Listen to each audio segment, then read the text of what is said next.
Le programme, moi, que j'ai lu jusqu'à présent, ça me paraissait de la science-fiction. Donc, pour l'instant, ce que j'ai vu, c'est surtout de la publicité. Alors, je n'ai pas vu d'article scientifique. J'attends de voir des vraies données.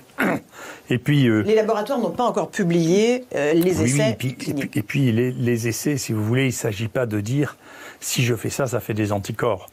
Il s'agit de dire, écoutez, voilà, on a une population exposée. Dans cette population exposée, dans des conditions naturelles, chez des gens qui représentent la cible. On vit dans un monde qui est fou. Donc, si vous voulez, les conditions qui ont été prises pour lutter contre cette maladie sont des conditions d'un autre siècle. C'est pas des conditions pratiques, c'est pas de la lutte au quotidien. Une arme du Moyen-Âge ? Non, mais déjà, de dire aux gens, ne vous soignez pas, restez à la maison, c'est un truc, c'est même pas Moyen-Âge, même Hippocrate faisait pas ça. Je sais pas, il est bain chaud, quelque chose. Il disait pas aux gens, restez à la maison jusqu'à ce que vous mouriez. C'est un truc de fou. À partir du moment où vous êtes parti comme ça, à partir du moment où vous avez dit, écoutez, plutôt que de mettre en place une véritable stratégie qui a mis très longtemps à se mettre en place, écoutez, on fait les tests, on voit ceux qui sont positifs, on les prend en charge, on regarde ceux qu'ils ont, ceux qui sont négatifs, ils peuvent rentrer chez eux. Plutôt que de mettre en place une véritable stratégie de prise en charge des malades, on a cru que c'était une gestion qui allait pouvoir se gérer politiquement et non médicalement. À partir de ce moment-là, les politiques ont cru depuis le début qu'il y allait avoir une baguette magique. Cette baguette magique, leurs experts qui ont l'habitude depuis 20 ans de travailler avec l'industrie pharmaceutique ont cru que ça allait venir de l'industrie pharmaceutique qui allait trouver une baguette magique. Le vaccin ? Non, d'abord le remdesivir. Oui. Okay. Le remdesivir, souvenez-vous qu'ils se sont encore fait rouler à la farine il y a quelques jours en achetant pour 2 milliards de vaccins d'un médicament dont moi je dis depuis mars que ça ne marche pas. On va y revenir dans un instant. Mais maintenant, juste sur les vaccins. Non mais encore une fois c'est la même chose, c'est maintenant. Il n'y a plus cette baguette magique, donc la nouvelle baguette magique, ça ne va pas être de lutter, de faire le métier.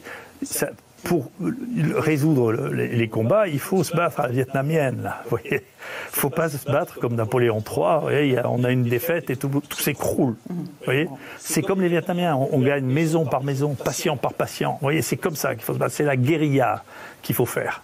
Pour l'instant, je n'ai pas beaucoup de respect pour la stratégie qui a été mise en place. Donc, je peux vous dire que franchement, j'ai mes amis africains, dont un des collègues a osé porter des paroles insultantes, qui sont la plus grande star, moi, que je connais au monde de lutte contre les épidémies, c'est Muyembe. Personne n'a ça à son tableau, maîtriser 3 ou 4 épidémies d'Ebola, des épidémies de choléra. Et il a dit quoi ? Lui, il a dit, écoutez, nous, on n'a pas d'état d'âme, on sait bien que la chloroquine, ça n'a jamais tué personne, on teste les gens. Vous savez, la stratégie de nos pays, et la France n'a pas été la pire de ce point de vue-là, l'Angleterre, là, sur lequel le truc, vous vous rendez compte qu'ils ont fait un programme de vaccination qui a été repris par l'OMS, les Américains ont fait pareil, d'évaluation thérapeutique, sans exiger qu'il y ait au moins un test diagnostique. Mais vous vous rendez compte, le niveau, en Afrique, on ne fait pas ça. Personne ne fait ça en Afrique. Pour faire un diagnostic, on fait un test. On n'inclut pas dans des essais thérapeutiques, pour la folie de faire des essais thérapeutiques, des gens dont on ne connaît pas le diagnostic, quand même. Je pense que si on s'amusait à faire ce vaccin obligatoire, vous auriez une révolution. C'est pas le cas. C'est pas le cas. Voilà. Heureusement, je pense que c'est le président Macron qui a arrêté ça. Donc il ne faut pas le faire. Il ne faut pas le faire parce que là, on aurait une révolution. C'est quelque chose dont on ne sait pas si c'est dangereux, on ne sait pas si ça marche, et on rend ça obligatoire. Alors ça, c'est vraiment de la folie.